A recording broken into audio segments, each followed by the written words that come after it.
Hello there. Welcome to a quicker KinStretch class intended for use anytime, but really we were thinking maybe during a lunch break while you're sitting at your desk during the day and you want to take some time out to get your joints moving. You will need some floor space, some comfortable spot to kneel on, put your hands on the floor. And it's also very helpful to have a yoga block, or it could be like a balled up sweatshirt or just something that's going to give us a little squeeze between the knees later on in class. And let's dive right in, all right? So come first onto hands and knees, and we'll begin by just warming up the spine, but also checking in on how the spine is moving today. So create some extra pressure through the hands and the fingers, and then also through the toes or the tops of your feet, wherever you're making contact with the floor. And then from here, begin pulling your chin into your neck, hunting for a stretch at the back of your neck, and then tracking that sensation of stretch as it moves down into your upper back, between your shoulder blades, through the bottom of your rib cage, into your lower back, and then finally feel that you're curling that tailbone under you and you're finding the most amount of stretch you can on the back side of your body. Just take a moment here, sensing into that feeling of stretch, okay?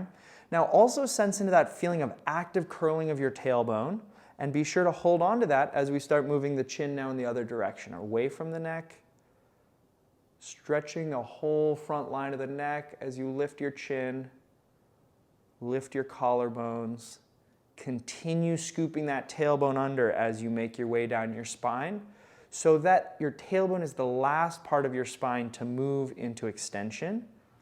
And then once you get into that extended pose, pull yourself into that full extended shape, just sensing that stretch. Yeah, good. All right, now keep the hands and the feet heavy, curl your chin into your neck, and I want you to keep working through your spine like this, segment by segment into flexion, from the top down, and then whenever you get to the bottom of your spine, take that moment and start moving in the other direction. We'll just keep moving here for another 45 seconds. Letting this be a medium effort warm-up style spinal segmentation drill to start, and we'll pick up the intensity as we go through today.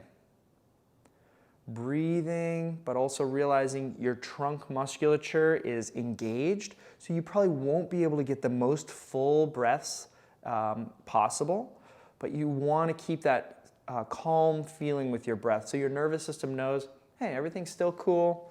We're just sensing into the motion of the spine. Final 10 seconds. Nice. Pulling yourself there for 3, 2, 1, and relax. Great stuff. So now come on to a seated position on the ground and lean over onto your right arm on the floor so that you can place your left upper arm right on your kneecap. Okay? Now it's pretty important that your elbow joint is free of your kneecap. Okay? So take a second and kind of set your leg and your arm into position that allows you to get there. And then bend your elbow to about 90 degrees and make a nice tight fist. And feel that that fist transfers tension through the whole arm into the shoulder and into your torso. So now you're like a muscly statue. And finally, drive your upper arm down into that knee. Yes, perfect. So you're just turning up that tension a little more. Now we're going to direct all of that body tension into just the twist of your forearm, which is really to say the twist of your elbow joint one way and the other way. And as you do this, you might start to be able to feel what differing muscles in this upper arm area are responsible for the twist in one direction and then the twist in the other direction. There are 2 different bicep muscles that handle each direction, and this is a chance to really touch base, sense into, and actually start training both of those bicep muscles. So just keep wringing out as much as you can, finding a complete stop in each direction, and making sure you're maintaining the tension of the rest of your frame just for another 10 seconds. Breathing calmly, even if you can't take those full breaths here. 3, 2, 1, and relax. Great stuff. So switch over to the other side. Same idea, finding a parking spot for your upper arm right on that knee so that your elbow is free. So we don't want the elbow on the kneecap. We want a little bit more of the arm. Make a nice tight fist. turn your whole body into that fist in terms of squeeze and tension, and finally drive that upper arm down into your leg. And now we start the motion of twisting your forearm one way, twisting your forearm the other way. Good. And as you become more and more familiar with this elbow capsule rotation, you might start to get an idea of which direction you're limited in. But for now, I want you to really try to maximize how much you can go in either direction, no matter how much actual motion there is. But really try to feel, what keeps me from twisting further one way? And then as you go the other way, what tissue pulls me that way and what keeps me from going further? Good. Last 10 seconds, can you turn up the tension in your body by 10% to get a real nice training effect on this right arm for 3, 2, 1, and relax. Great. Okay, so elbows are warm. Let's come back to quadruped. Okay, and we will be basically in all fours here, but I invite you to sit back just a little bit if this feels like too much pressure on your wrists as we go. At some point too, I might actually have you shift weight forward. So we have a variable there. Then once you're in this quadruped position, we're basically working on some control for that wrist by beginning to circle your body weight over your palms, okay? And you can see Hannah's doing this with her whole body to start. So you really get this sense that you're able to place the pressure from your body into basically a circular shape on the bottom of your palm. So if you're confused, just take a look up at the class here so you can see where I'm pointing on my palm, because that's sort of the track that you're trying to feel weight and pressure move into. And now as you really get a sense of that, start quieting down the motion of your body and create that pressure circle just through the contraction of your wrists. Yeah, so you can see Hannah's kind of honing in and settling into a static position for the upper body, but still trying to articulate pressure into the circle on the palm using just the control of the wrist. Okay, and then pause and articulate that circle going the other way. Again, trying to feel most of this from muscles and tissues around the wrist, so it feels like you're gradually creating pressure in that circular motion, and less from the motion or movement of your body. So it's not a shift in body weight, it's more a shift in pressure with the palm. 10 more seconds. Good. And relax. Okay, so as you just take a little quick break for your wrists, this position that we use in quadruped and push-ups in a lot of different spots is end range for your wrist. And sometimes it's easy to just blow by that and not really appreciate how extreme this position really is. So let's take this moment here to do some isometric training and try to just chip away at improving that end range position. So come back onto your hands again. Make sure to stretch your fingers out. And then use that shift in body weight, use that shift in pressure to begin hunting out a stretch in the tissue in the bottom of your forearm. So this is where you might need to shift weight forward over your fingertips, a little bit side to side, or a micro adjustment actually in the hands to hone in on a stretch through the palm, wrist, and into the forearm. Yeah, and it might be different on each side, but you usually can find a stretch for both wrists while both hands are on the ground. So we don't have to do one at a time. Okay? Now as you settle into that stretch, take a nice calming inhale and exhale. And then without moving from this position, ask your fingertips to start getting heavier. And I really suggest trying to go one fingertip at a time to ensure you're getting as much tissue pulled into this drill as possible. Once that's clear, start feeling like you're trying to pull your fingers into a fist so the palm turns on. And then begin feeling like you're trying to push the floor away using your fingertips, but you can't move, so you're trying to flex your wrist. And then finally feel like your hands are super glued to the ground and you're trying to pull the floor towards your kneecaps. This should turn up the intensity of this PAILs contraction up to a near maximum effort that still feels safe. Go ahead, hold this for 5, 4, 3, 2. Stay in your position, but just relax that contraction. And then see now if you can ask your fingertips to get lighter on the floor. They're not going to lift up, but ask them to get lighter and see how this turns on contraction on the top of the wrist joint, even into the top of the forearm, and see if you can actively sense into contracting that tissue more. What would it take to pull yourself deeper into that stretch? Maximize this contraction, this rails contraction, up to your greatest safe effort. Keep holding it. Now move with us here. You're going to slowly shift your weight back so that the heels of your palms stay on the ground and the fingertips actually hover off the ground. Wherever that might happen, pause, keep the elbows straight, and focus on as much contraction as you can through the top of the forearm and top of the wrist for 5, 4, pull yourself deeper, 3, 2, and a slow motion relaxation of that tissue. Very nice work, okay? So let that go, come back into a seated position on the ground. Yes, and let's save and upload some of that work for your brain to kind of understand what we just did to the wrist, okay? So let's do one wrist at a time. You can just set your elbow on your thigh or grab onto your forearm or a combination. The goal is just to keep your upper body still and then making a nice blade with your hand, squeeze your fingers together and start pulling the palm towards your bicep. Notice I didn't say fingertips, but actually just the palm, and that's your wrist. And then keeping your palm flat, send your fingers out to the side until they're parallel with the ground. There you go. And then keep going, trying to send your palm to face away from you. That was the position we were just training. And then bringing those fingers towards your midline, flat to the ground, and back to palm towards arm.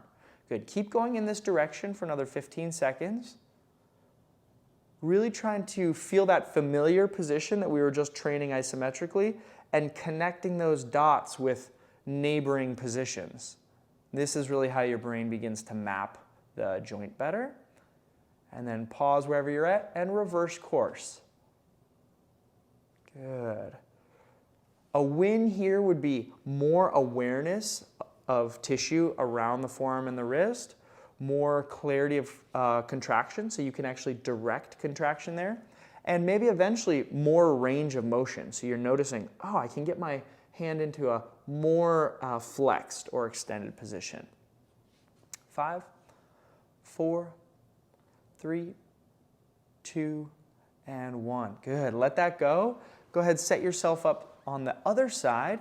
Again, using your thigh, or you could just hold on with your free hand to make sure that the forearm isn't going to twist now, so we're not moving from the elbow, but just from the wrist. All right, palm towards bicep to begin, making sure your hand's still pancake flat, and then send the hand out to the side, noticing the palm gets parallel to the ground before starting to send the palm away from your body. Fingers go in towards the midline, and then back. Good, and keep going in this direction. Now, Hannah's a bit of a kin stretch ninja. She's been doing wrist cars for a long time, so she's pretty effective at keeping the fingers from jumping in on this. But let me tell you, it took me about 6 months to get a clean wrist car without finger coupling. So if that's you, let the motion of the wrist be a little smaller to ensure that your fingers aren't bending and extending and moving apart and wiggling around. Good, and pause where you are and start going the other direction. Again, the goal is that you really connect with the motion of this specific wrist joint and not let that turn into a twist of your elbow or a motion of your fingers. Good. 5, 4, 3, 2, and let that go. All right, so we're going to move a little bit more to the center of your body to train your trunk, specifically around breathing. So go ahead and lay down on your back. And this is where you're going to want your block, and you'll just place this right between your knees. You want to find an orientation with the block that allows you to squeeze it well. So it should feel like if someone came up, they couldn't take it from you. It's usually a little wider will be the position that's right. And then if you happen to be laying here and you're really just feeling like your head's falling backwards, your neck is maybe a bit uncomfortable, you might choose to throw a pillow under your head as well, okay? Then keeping your knees bent, sense into the bottoms of your feet for a moment and feel that you can really plant your feet down into the ground as if you're like super gluing them to the ground, and then just a gentle pull on the floor with your feet. This should help you feel some contraction in the back of your hamstrings. This is really important. So if you don't feel that contraction in your hamstrings, just walk your feet about 6 inches further away from your butt so that they're a little bit further. You mind just showing that real quick, Hannah? Yep, just like that. And then sense into your feet and pull on the floor again. And you might find a more clear hamstring contraction there. All right? So once you're feeling hamstrings, you're feeling that block squeeze, then you can use those leg tissues to slightly curl your tailbone under, kind of like we were doing with the cat-cow, but it's just going to be a subtle motion of tilting your belt buckle towards your nose, or tilting your tailbone towards your knees would be another way of saying that. Yep, exactly, thanks. And then finally reach both hands up to the ceiling and really reach as if you're trying to touch the ceiling with your fingertips, going as far as you can without letting your neck engage or your head come off the ground. So keep that neck relaxed, but really go for that reach. So it's active. Okay, this is our position for our breathing. So from here, take a calm inhale through your nose. And then when you're ready, the work happens on the exhale. Blow that air out like you're trying to blow out birthday candles right beyond your fingertips, and keep blowing the air out. Don't breathe in yet. Keep squeezing as much air out as possible. Don't breathe in. Now hold the ab tension you feel and start a careful inhale through your nose, trying to send that new air into your back, into the floor. Fill up only as much as you can without losing your abs, and then again, blow that air out, squeezing every single ounce out of your lungs as you reach further, noticing and sensing your ab wall stay on. Carefully begin an inhale through your nose. Each inhale is directed into the floor. Each exhale is directed into squeezing more air out and therefore more ab contraction. You can hold that for a beat and then start a slow and careful inhale through your nose. Great work, team. Just 2 more breaths, making sure every exhale is just a little bit more active than the last one, and every inhale is directed into the floor and into your back. Great. Final exhale, blow that air out, reach any amount more you can find, keeping your neck relaxed. And final inhale, try to expand into the back of your rib cage. Might be tough to feel here at first. All right, let that go, let your arms come down, just shake it out for a second. And you can stay on the floor there, but I just want Hannah to sit up real quick so I can kind of point to some anatomy.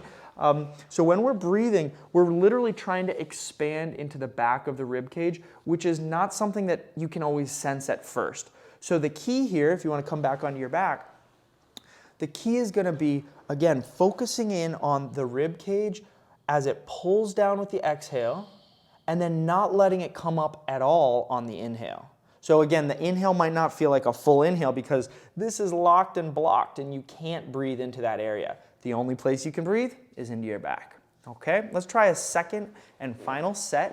See if we can sense into some of these things. All right, so sense into your feet to start. Pulling on the floor a little bit to find your hamstrings. Squeeze the block just a bit to find your inner thighs. And then curl your tailbone away from the ground. Good.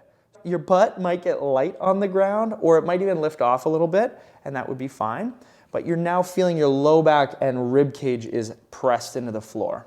All right, then reach your hands to the ceiling, trying to slide those shoulder blades around your ribs as much as you can while neck stays relaxed. And then careful inhale to set up, and start with this strong exhale. Pursing your lips like you're really blowing out birthday candles. Don't breathe in yet. Keep blowing out. Don't breathe in. And now keep that ab sense as you slowly and quietly inhale. Sensing into your back.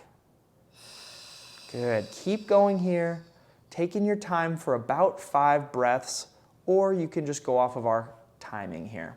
Keep those active exhales, calm inhales, all the while feeling your legs, feeling the reach of your fingertips, noticing your neck is remaining relaxed, and most importantly, trying to get a sense of that expansion into the floor with your rib cage. Good. 20 more seconds. holding onto that ab wall at the end of your exhale so that your ribs do not come up in the front on your inhale. Keep those ribs down. Good. 4, 3, 2, 1, and relax.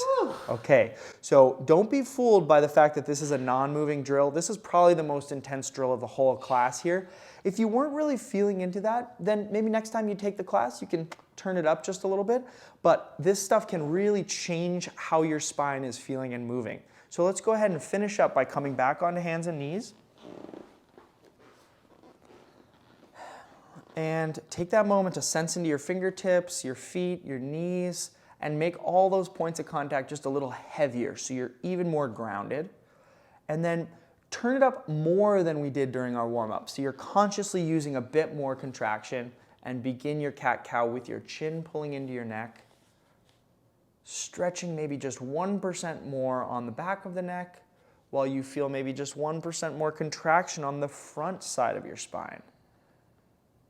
Good, moving at your pace to get every vertebrae into as much flexion as you can find here. And again, take that moment at the end of your car to just feel into how this might have changed from the beginning of class. Then keep your tail curled and reach your chin up.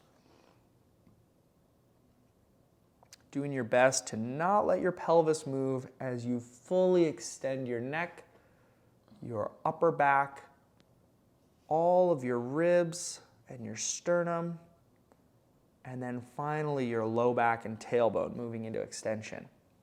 Keep working, team.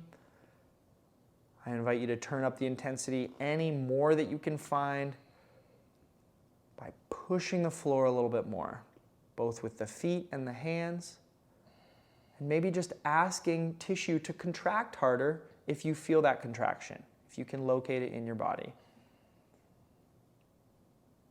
Great stuff. Keep breathing around the work that you're feeling for 10 more seconds. Trying your best to find independent motion in your spine.